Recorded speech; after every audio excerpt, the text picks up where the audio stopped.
Where are we now in Tennessee football recruiting? Obviously, some commits have been sprinkling in here. Who could be next? What about the offensive line specifically on the recruiting trail? Well, I mean, when you look at kind of where Tennessee's at, they've got a nice core group to build upon, and then we'll see in the month of May. I think that you could see 1, 2 guys pull the trigger in May. Kellen Lindstrom, to me, that's Tennessee, Oklahoma.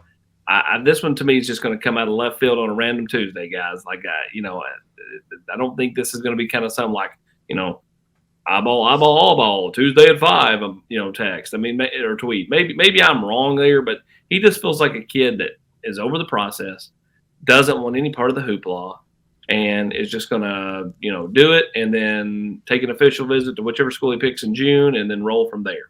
I think, you could possibly see somebody pull the trigger in late May. I think that's still a real possibility. As far as offensive line, I mean, obviously Ronan O'Connell, in-state kid. Tennessee would love to pair him with Jesse Perry, Gage Ginther, that are committed to Tennessee right now. I think Tennessee's taking at least 4, probably 5. They would love to get more tackles.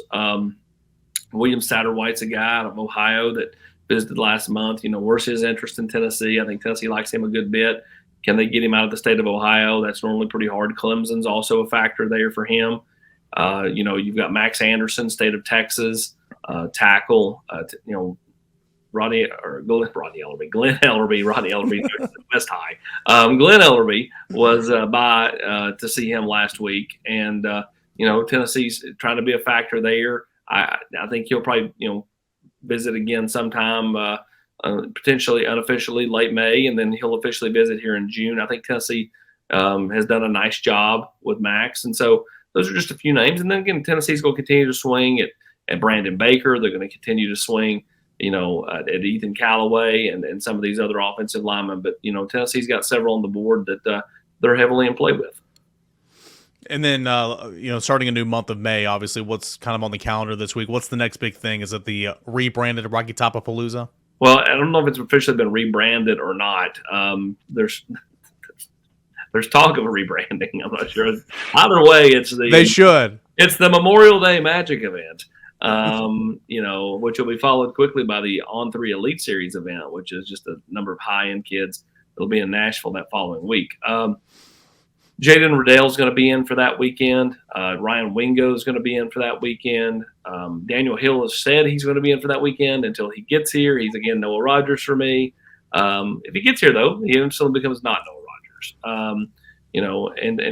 I think there's a chance that Tennessee has several other big-time guys in that weekend. Riddell's interesting to me because he's going to visit, again, Georgia the week before unofficially, Tennessee that weekend of Memorial Day unofficially, and then visit officially both of them in the month of June, and maybe Alabama. We'll see if he's at Alabama. Again, I think Alabama's running a distant third for him.